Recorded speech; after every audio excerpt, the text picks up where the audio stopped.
பூமியின் செல்வங்களில் குறைவுபட்டிருக்கிற தேவனுடைய ஜனம் என்று எண்ணி பார்க்கிற கர்த்தருடைய பிள்ளையே, கர்த்தர் பூமியினுடைய செல்வங்களில் நம்மை குறையாக வைக்கவில்லை. ஆவியின் செல்வங்களிலும் தேவன் நம்மை குறைவுபட்டவர்களாக வைக்கவில்லை. கர்த்தர் உன்னையும் என்னையும் மகுடம் சூட்டிய ராஜாக்களும் ஆசாரியர்களுமாய் கர்த்தர் வைத்திருக்கிறார். நம்ம சிந்தையை மாற்றி நம்முடைய இருதயத்தில் எண்ணிக்கொள்ள வேண்டும், நம்மிடத்திலே கேதாரின் ஆடுகள் வல்லமையானவர்களாய் சொல்லப்படுகிற இந்த சக்தி வாய்ந்த பெரும் கூட்டத்தை ஆண்டவர் தீவிரமாய் நம்மிடத்தில் கொண்டு சேர்க்க போகிறார். கைகளை தட்டி கர்த்தர் மகிமைப்படுத்து. ஆவிக்குரிய சபைகள் எல்லாம் நிறைந்து வழிய போகிறது. கைகளை உயர்த்தி அல்லேலூயா சொல்லுங்க, சத்தமா சொல்லுங்க பார்க்கலாம்.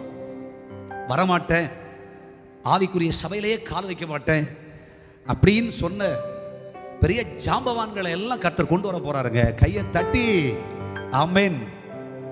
தேவனுடைய பிள்ளைகளே, கர்த்தர் சொல்றார், கேதாரின் ஆடுகள் எவ்வளவு பெரியவனா இருக்கட்டும், எவ்வளவு பெரிய குடும்பமா இருக்கட்டும், நான் கொண்டு வருவேன் ஒன்றை சேர்ப்பேன்னு சொல்றார்.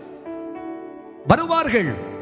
உலகத்தை நம்பி வாழ்ந்தவர்கள், செல்வங்களை நம்பி வாழ்ந்தவர்கள், உலகத்தில் இருக்கிற தங்கள் படிப்பு பட்டங்கள் மேன்மைகள் எல்லாவற்றையும் நம்பி வாழ்ந்தவர்கள், தங்களை ரொம்ப கௌரவசாலியா நினைச்சவங்க, அத்தனை பேரை ஆண்டவர் என்ன செய்வார்னு சொன்னா, கர்த்தர் சொல்கிறார், உன்னிடத்திலே கொண்டு சேர்ப்பேன்.